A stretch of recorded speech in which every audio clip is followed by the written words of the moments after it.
En tant qu'avocat pénaliste, j'essaye de faire en sorte que les gens pêchent une fois, mais pas deux.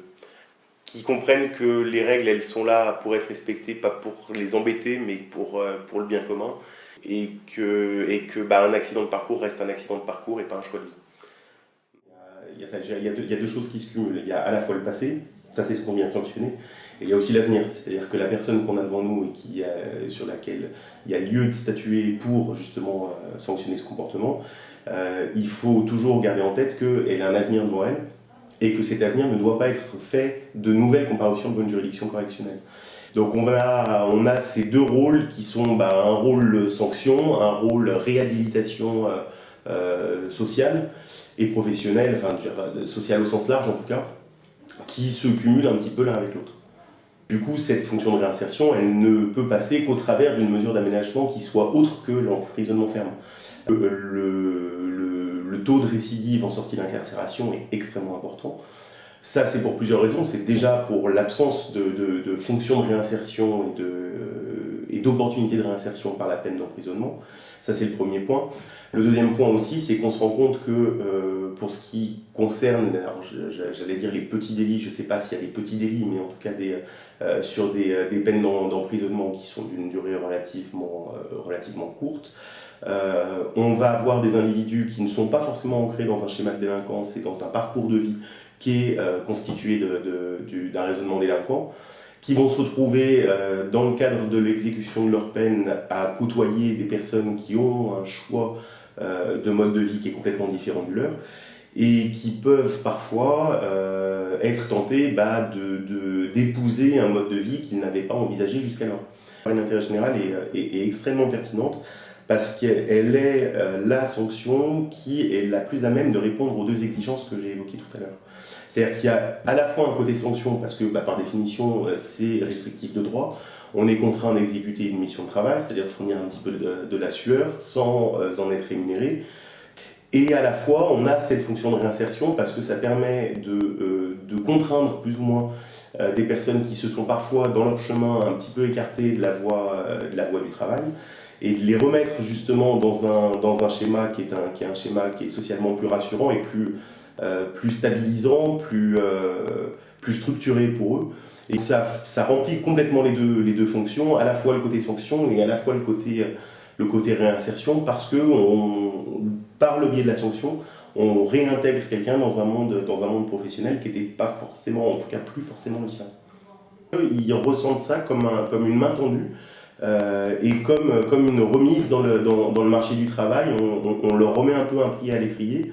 Et certains qui se sont un peu perdus et qui ne savent plus trop où ils en sont et qui ont parfois un peu du mal à avoir les démarches administratives nécessaires pour se réancrer dans le monde du travail, et ils voient ça comme une aide qui leur est fournie, et voilà, une remise un petit peu dans le bain, tout en étant conscient du caractère sanction malgré tout, mais la plupart du temps, ils sont friands, ils sont preneurs et ils sont en demande de cette main tendue et de cette remise un petit peu dans le rang sociétal classique, quoi, parce que la plupart du temps, c'est aussi des gens qui ont le sentiment, alors à tort ou à raison, mais en tout cas qui ont le sentiment d'avoir été mis sur le côté de la route, et qui, par le biais de cette peine-là, ont véritablement l'impression qu'on les réintègre et qu'on les considère socialement pour ce qu'ils sont. Et ça leur fait du bien, et ça a aussi son utilité dans la fonction de réinsertion et dans la fonction de prévention de la récidive, parce que quelqu'un qui se sent comme présent et comme utile dans un corps social a tendance à en respecter les règles de manière beaucoup plus facile et beaucoup plus évidente. Ce qu'il est important d'entendre pour une victime, c'est d'entendre qu'elle est effectivement victime. Et c'est d'entendre que la personne qui lui a causé du tort soit condamnée.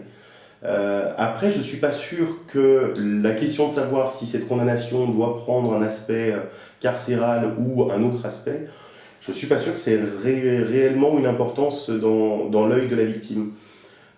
Certaines peuvent avoir un vécu un peu douloureux et qui peut les amener à avoir un regard négatif sur une sanction qui pourrait leur paraître comme étant insuffisante.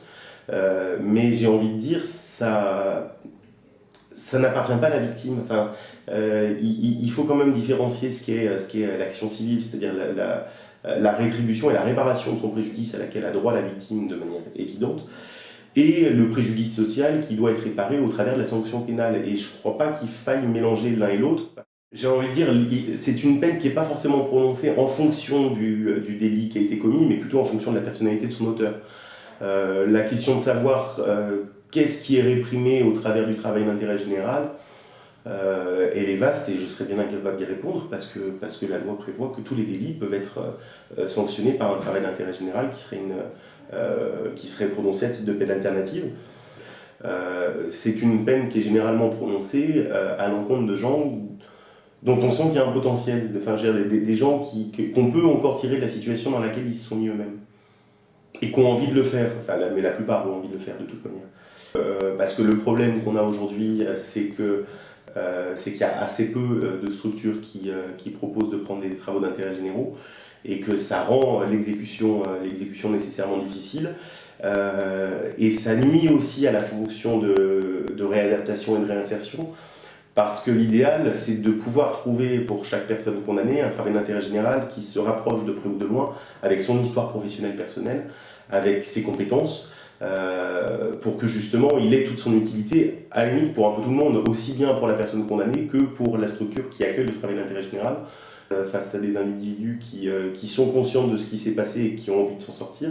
Il n'y a aucune réticence pour les prononcer. Donc la diversification, nécessairement, elle entraînera la multiplication aussi des prononcés parce qu'il y a une demande dans ce sens-là. Donc si on pouvait y parvenir et si le travail d'intérêt général pouvait remplir la totalité de sa mission parce qu'il serait effectué au travers d'un travail qui soit adapté, qui soit